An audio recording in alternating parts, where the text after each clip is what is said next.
Olá pessoal, aqui é o Velgas. Hoje, dia 7 de janeiro de 2026, 8 horas, horário de Brasília. A Ucrânia faz evacuação preventiva no norte. É uma evacuação de civis, né? Obrigatória. Eu quero convidar a você que não é inscrito, inscreva-se no canal. Peço a todos que deem um like, compartilhem com suas redes sociais e façam seus comentários. Muito obrigado, conto com vocês.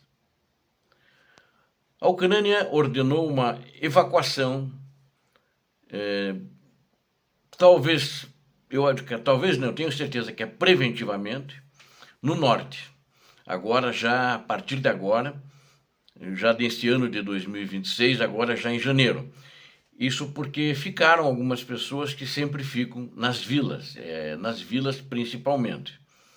E porque o governador ficou preocupado, aí ele determinou que é obrigado a sair da vila. São vilas que não têm tropas ucranianas dentro, que mesmo não dá para ter. Existe uma linha de defesa, as tropas ficam na linha de defesa, onde são construídas uma espécie de fortaleza com trincheiras, concreto, etc. E eles ficam lá. E só que é muito difícil proteger os civis ali, porque essas cidades têm sofrido bombardeios, muitas vezes diários.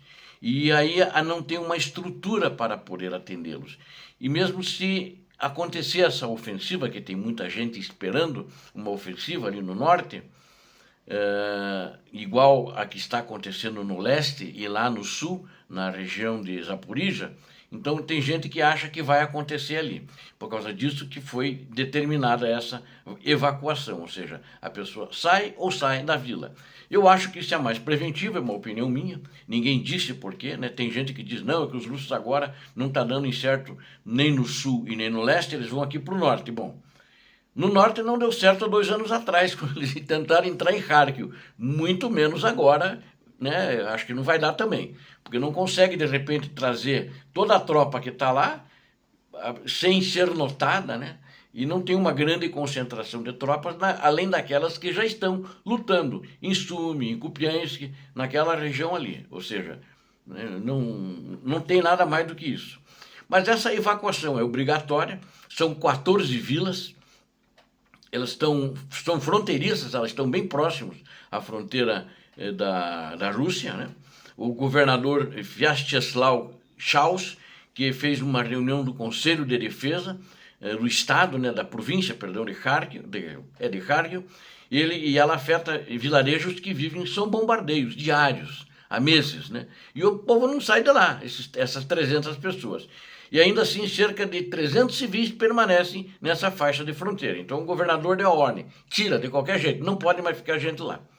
Né? Mesmo que às vezes pode alguém ficar ferido, eles não ficam nem sabendo e vão saber muito tarde quando tem que ajudar, tem que levar para um hospital. E poderá ter ali pontos de concentração de tropas, né, do lado russo, mas não tem um grande movimento para isso, né?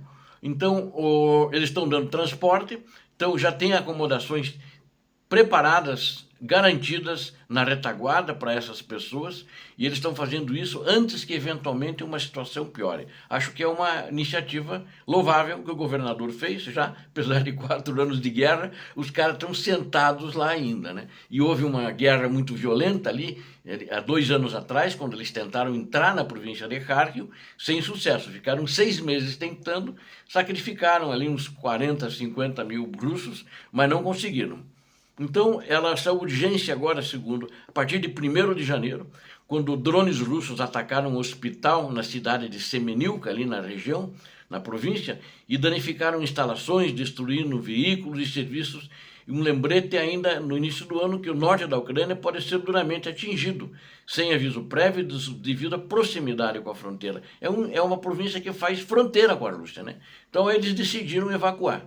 Eles estão evacuando num contexto de efetivo russo que, embora não pareça muito grande, é limitado na prática. Embora talvez até muita gente diz, não, mas é um efetivo grande. Sim, os russos não estão com poucos soldados ali, mas é limitado. É bem menos do que eles entraram no início com 30 mil homens, depois mandaram mais 20 mil e ninguém passou, e esse pessoal todo sofreram baixas, né? Teve mais de 30 mil baixas ali, agora eu me lembro bem no número, entre 30 a 40 mil baixas, ou seja, de 50 mil, 10 aí que conseguiram se safar. A Rússia atingiu essa importante, e é importante destacar também que a Rússia não tem dificuldades, na minha opinião, né? Porque ela consegue, ela diz que atende as metas de recrutamento dela de novos soldados, mas isso não dá a ela para formar uma força reserva, porque o que ela consegue recrutar, vamos dizer que ela consiga recrutar entre 30 a 40 mil, que ela diz que consegue por mês, mas essas são as baixas, ele consegue repor, ele não consegue fazer uma força de reserva para poder, por exemplo, atacar Kharkiv, ou poder atuar mais lá na parte do leste e do sul da Ucrânia. Não consegue, porque justamente ele só está repondo aquilo que foram as baixas, né? Então o problema é justamente esse elevado número de baixas da Rússia que não permite que isso seja feito. Agora, tem uma informação de que a Rússia tem 350 mil militares fora da frente ativa na Ucrânia, mas eles não estão disponíveis, eles têm uma fração disso que está pronta só para poder ir para a Ucrânia.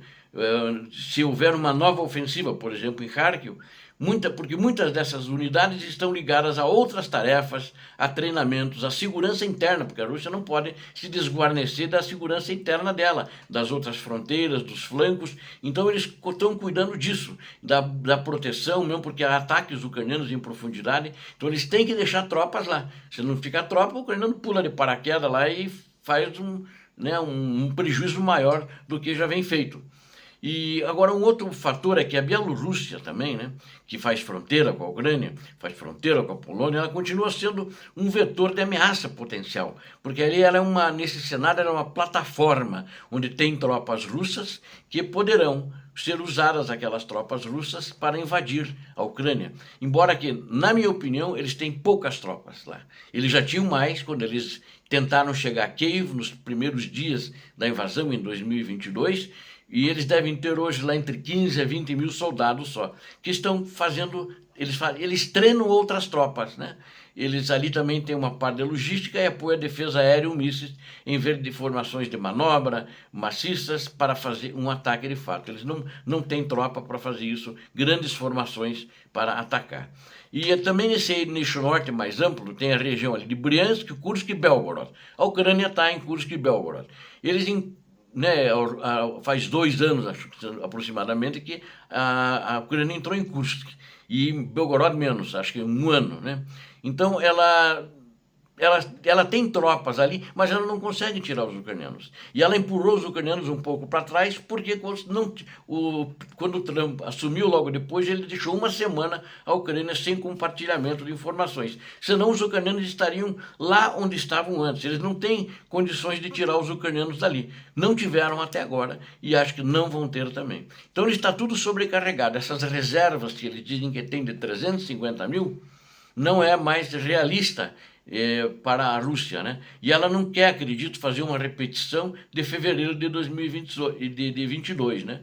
Ela não consegue fazer nem, vamos dizer assim, atuar com uma penetração de tropa para romper a barreira na linha de fronteira da Ucrânia, naquela região e em outras também onde é que elas estão, né? E o terreno nesta região de Kharkiv não é um terreno de estepes. Estepes são campos, né? Campos assim, viaja quilômetros, é campo, só vê campo, não vê floresta. Ali é uma região de florestas, rios e tem as condições climáticas muito mais adversas no inverno agora, o que dificulta muito a logística de um ataque. Então eu não vejo. Eles estão evacuando, na realidade, por causa disso que eu coloquei, é uma evacuação dos civis de uma maneira preventiva e acho que não existe um perigo potencial ali de a Rússia atacar agora, que ela não tem recurso para isso. Obrigado a vocês que assistiram esse vídeo, conto com vocês, inscrevam-se no canal, deem um like, compartilhem com suas redes sociais, façam os seus comentários. Deus abençoe todos vocês, Deus abençoe a Ucrânia, Deus abençoe o Brasil, paz e bem, paz para toda a humanidade.